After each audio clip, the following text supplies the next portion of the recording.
Shalom, salam sehat untuk kita semua. Video ini menjelaskan tentang materi dan pembahasan soal dari buku cetak Bufena 5C, tema 7, subtema 1, pembelajaran 3 dan 4. Namun sebelumnya, bagi yang belum subscribe, tekan tombol subscribe dan lonceng notifikasinya agar tidak ketinggalan video-video selanjutnya. Menggali informasi teks narasi sejarah secara lisan, muatan bahasa Indonesia. Untuk menggali informasi dari teks lisan, kamu perlu mendengarkan teks yang dibacakan dengan seksama. Setelah itu, catatlah informasi penting dari teks, seperti nama peristiwa, tokoh, tempat, dan penyebab terjadinya peristiwa. Dengan mencatatnya, kamu dapat membaca kembali dan mengingat semua informasi penting yang telah kamu dengar. Kamu juga dapat menjawab pertanyaan yang disajikan sesuai dengan isi teks yang telah kamu dengar. Bufena halaman 94 muatan bahasa Indonesia. Bacalah teks berikut dengan seksama, kemudian tuliskan 6 pertanyaan yang menggunakan kata tanya 5W1H berdasarkan teks tersebut. Setelah pembubaran VOC pada tahun 1799, Indonesia pun menjadi negara jajahan Belanda. Saat itu, Indonesia berada di bawah kekuasaan seorang gubernur jenderal bernama Herman Willem Daendels. Daendels dikenal sebagai penguasa yang kejam karena membuat rakyat sangat menderita.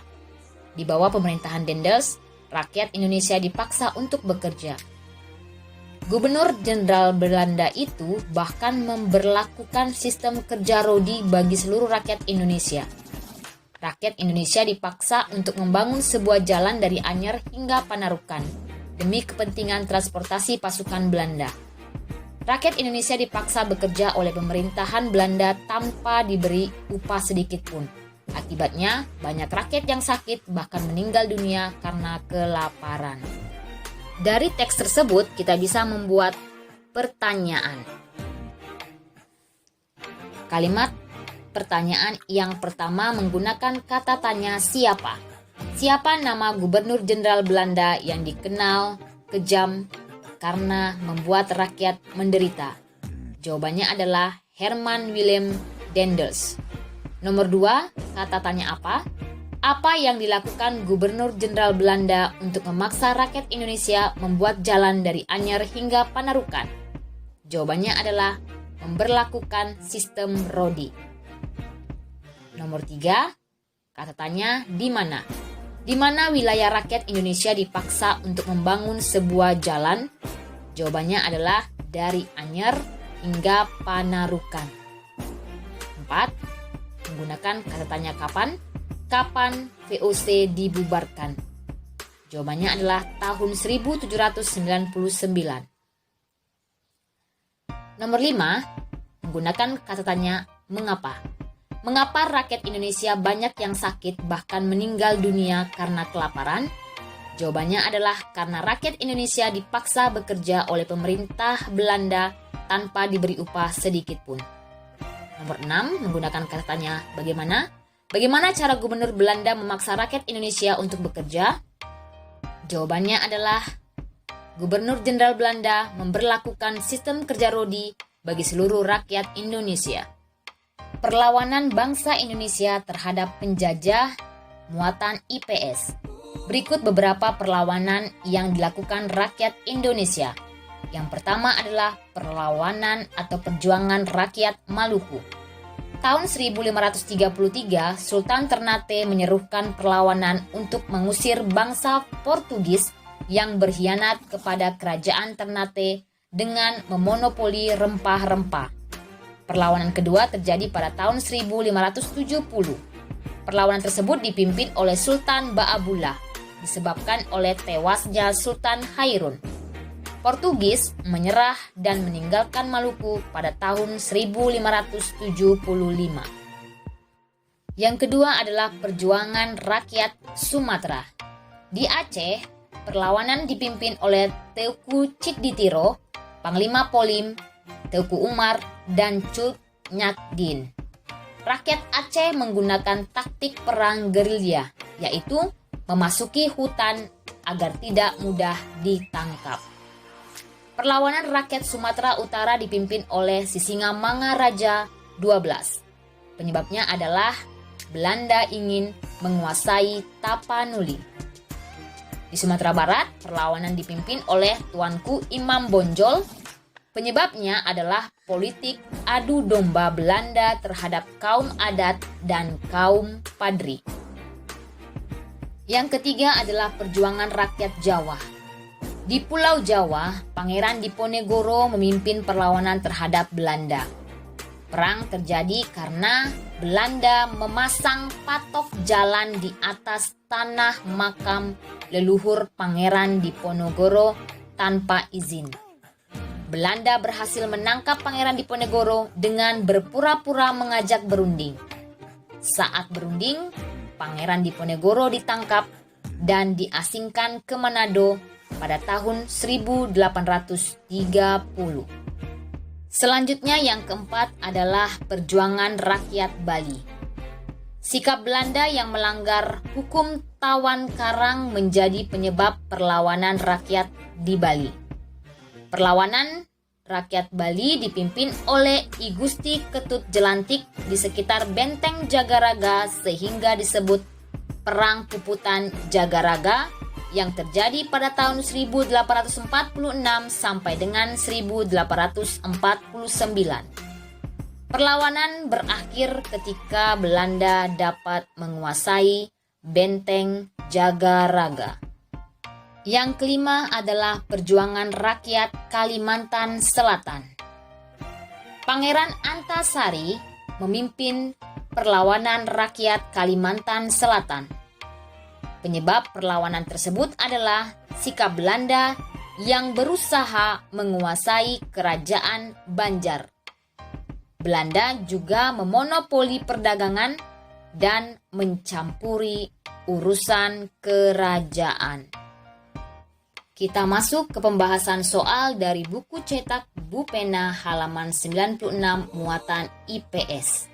Soal yang pertama. Taktik perang apa yang digunakan para pahlawan Aceh melawan Belanda? Jawabannya adalah taktik perang gerilya. Nomor 2. Bagaimana upaya Belanda menaklukkan rakyat Aceh? Jawabannya adalah pada tanggal 26 Maret 1873, Belanda menyatakan perang kepada Aceh dan mulai melepaskan tembakan meriam ke daratan Aceh dari kapal perang Citadel Van Antwerpen. Pada 5 April 1873, Belanda mendarat di Pantai Ceuremen di bawah pimpinan Johan Harmen Rudolf Kohler dan langsung bisa menguasai Masjid Raya Baitur Rahman. Kohler saat itu membawa 3.198 tentara. Sebanyak 168 diantaranya para perwira. Nomor 3. Apa penyebab perlawanan rakyat Jawa dapat dikalahkan oleh Belanda? Jawabannya adalah Belanda berhasil menangkap Pangeran Diponegoro dengan berpura-pura mengajak berunding. Saat berunding, Pangeran Diponegoro ditangkap dan diasingkan ke Manado pada tahun 1830. Nomor 4. Siapakah yang memimpin perlawanan rakyat Bali terhadap Belanda? Jawabannya adalah I Gusti Ketut Jelantik. Faktor-faktor penyebab keberagaman bangsa Indonesia muatan PPKN. Ada beberapa faktor penyebab terciptanya masyarakat yang majemuk di Indonesia, yaitu yang pertama, faktor letak geografis negara Indonesia yang dilalui garis khatulistiwa berada di antara benua Asia dan Australia serta antara Samudra Pasifik dan Hindia. Yang kedua, faktor sejarah Indonesia yaitu adanya percampuran budaya asing. Yang ketiga, faktor keberagaman kenampakan alam di Indonesia karena wilayah Indonesia terdiri atas pulau-pulau. Kita masuk pembahasan soal Bu Pena halaman 97 muatan PPKN. Soal nomor 1, bagaimana proses terjadinya percampuran budaya Indonesia dengan bangsa asing? Jawabannya adalah percampuran budaya Indonesia dengan bangsa asing disebabkan oleh faktor sejarah Indonesia akibat kedatangan bangsa penjajah yang cukup lama dan berbaur dengan masyarakat sehingga tercipta budaya baru. Soal nomor 2, mengapa keberagaman kenampakan alam Indonesia dapat memengaruhi terbentuknya keberagaman dalam budaya masyarakat di Indonesia? Jawabannya adalah karena wilayah Indonesia terdiri atas pulau-pulau yang mengakibatkan masyarakat antar pulau sulit berhubungan satu sama lain. Akibatnya, setiap pulau yang terisolasi mengembangkan cara hidupnya masing-masing berdasarkan kondisi alam di pulau tersebut, sehingga menciptakan budaya yang khas dan berbeda satu dengan yang lain. Soal nomor 3, tuliskan 3 jenis keberagaman di Indonesia dan berikan masing-masing 3 contohnya. Yang pertama adalah keberagaman suku. Contohnya suku Asmat, suku Baduy, dan Dayak. Yang kedua, keberagaman bahasa. Contohnya bahasa Jawa, bahasa Sunda, dan bahasa Batak. Yang ketiga, keberagaman agama. Contohnya adalah agama Islam, Kristen, Katolik, Hindu, Buddha, dan Konghucu. Perkembangan pergerakan nasional Indonesia muatan IPS. Secara umum, munculnya kebangkitan pergerakan nasional di Indonesia dipengaruhi oleh beberapa faktor. Yang pertama adalah faktor internal, meliputi penderitaan rakyat akibat penjajahan, lahirnya golongan-golongan terpelajar dan cendekiawan, kemudian sejarah kejayaan hidup kerajaan-kerajaan Indonesia di masa lalu. Kemudian ada lagi faktor eksternal, meliputi kemenangan Jepang atas Rusia dalam perang tahun 1905, masuknya paham baru seperti nasionalisme dan demokrasi, kemudian kebangkitan nasional negara-negara tetangga seperti India dan Filipina. Tumbuhnya organisasi-organisasi menjadi awal dimulainya masa pergerakan nasional. Secara umum, masa pergerakan nasional Indonesia dapat dibedakan menurut sifatnya, yaitu periode, karakteristik organisasi pada tahun 1900-an, babak baru perjuangan bangsa Indonesia melalui organisasi di bidang pendidikan, politik, ekonomi, maupun sosial budaya. Pada tahun 1920 sampai 1927, pergerakan politik menggunakan taktik non-kooperatif yang keras terhadap penjajah, mendorong semangat kebangsaan dan persatuan melalui rapat-rapat umum, surat kabar, dan lembaga pendidikan. Pada tahun 1930-an, pergerakan politik menggunakan taktik kooperatif dengan penjajah, memperjuangkan kepentingan rakyat dengan mengirimkan wakil-wakilnya dalam Dewan Perwakilan Rakyat atau Volksrat. Contoh organisasi pada tahun 1900-an adalah Budi Utomo, Sarekat Islam, Indis Partij, dan Muhammadiyah. Sedangkan contoh organisasi pada tahun 1920 sampai 1927, Perhimpunan Indonesia atau PI, Partai Komunis Indonesia atau PKI, dan Partai Nasional Indonesia atau PNI. Sedangkan contoh organisasi pada tahun 1930-an itu adalah Parindra dan Gerindo. Kita lanjutkan pembahasan soal Bu Pena halaman 99 muatan bahasa Indonesia yang masuk ke dalam materi membuat pertanyaan teks narasi. Nah, di halaman 99 di situ ada teks yang berjudul Kongres Pemuda II. Setelah membaca teks, kita akan menjawab soal-soal Yang pertama, temukanlah kosakata baku dari teks tersebut. Setelah itu, tulislah artinya berdasarkan Kamus Besar Bahasa Indonesia atau KBBI. Nah, kosakata yang pertama kita temukan yaitu kongres. Artinya di KBBI itu adalah pertemuan besar para wakil organisasi, politik, sosial, profesi untuk mendiskusikan dan mengambil keputusan mengenai pelbagai masalah, atau bisa disebut juga dengan muktamar atau rapat besar. Kemudian kosakata yang kedua yaitu pemuda, artinya orang yang masih muda atau orang muda, atau bisa juga disebut taruna. Yang ketiga, kosakata cita-cita, artinya keinginan atau kehendak yang selalu ada di dalam pikiran. Soal yang kedua, buatlah pertanyaan-pertanyaan menggunakan kata tanya 5W1H berdasarkan teks tersebut. Nah, kalimat pertanyaan yang pertama kita bisa buat dari teks Kongres Pemuda 2 adalah: apa yang dilakukan para pemuda Indonesia setelah Kongres Pemuda 1? Nah, itu terdapat pada paragraf yang pertama di awal kalimat. Nah, itu bisa kita lihat jawabannya adalah para pemuda Indonesia kembali berkumpul untuk membicarakan kembali cita-cita persatuan Indonesia. Kemudian yang kedua, menggunakan kata tanya siapa. Siapa ketua penyelenggara Kongres Pemuda 2? Kita bisa lihat jawabannya itu adalah di akhir paragraf yang kedua, yaitu Sugondo Joyo Puspito. Kemudian menggunakan kata tanya kapan? Kapan Kongres Pemuda 2 dilaksanakan?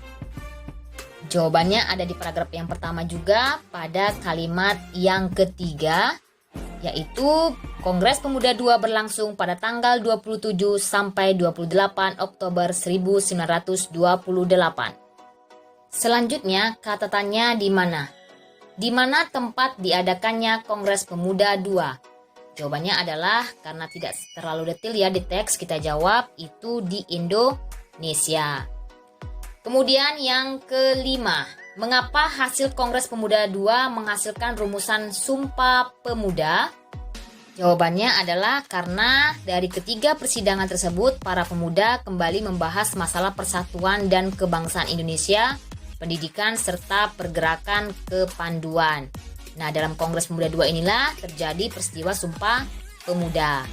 Kemudian yang terakhir, menggunakan kata tanya bagaimana. Bagaimana hasil dari ketiga persidangan dalam Kongres Pemuda 2? Jawabannya adalah dalam Kongres Pemuda 2 terjadi peristiwa Sumpah Pemuda. Hasil kongresnya adalah merumuskan teks Sumpah Pemuda yang berisi bahwa para pemuda mengakui satu tanah air yaitu tanah Indonesia, satu bangsa yaitu bangsa Indonesia, serta menjunjung satu bahasa persatuan yaitu bahasa Indonesia. Memaknai keberagaman sebagai identitas bangsa Indonesia muatan PPKN. Semangat persatuan para pejuang diwujudkan pada Kongres Pemuda 2 pada tanggal 27 sampai 28 Oktober 1928. Kongres Pemuda 2 merupakan lanjutan dari Kongres Pemuda 1. Kongres Pemuda 2 menghasilkan sebuah sumpah persatuan yaitu Sumpah Pemuda. Perhatikan Sumpah Pemuda berikut. Ini adalah hasil dari Kongres Pemuda 2 yang isinya adalah: pertama, kami putra-putri Indonesia mengaku bertumpah darah yang satu, tanah air Indonesia. Yang kedua, kami putra-putri Indonesia mengaku berbangsa yang satu, bangsa Indonesia. Yang ketiga, kami putra-putri Indonesia menjunjung bahasa persatuan, bahasa Indonesia. Demikianlah pembahasan materi tema 7 subtema 1 pembelajaran 3 dan 4 kita pada hari ini. Terima kasih, selamat belajar, salam sehat bagi kita semua. Shalom.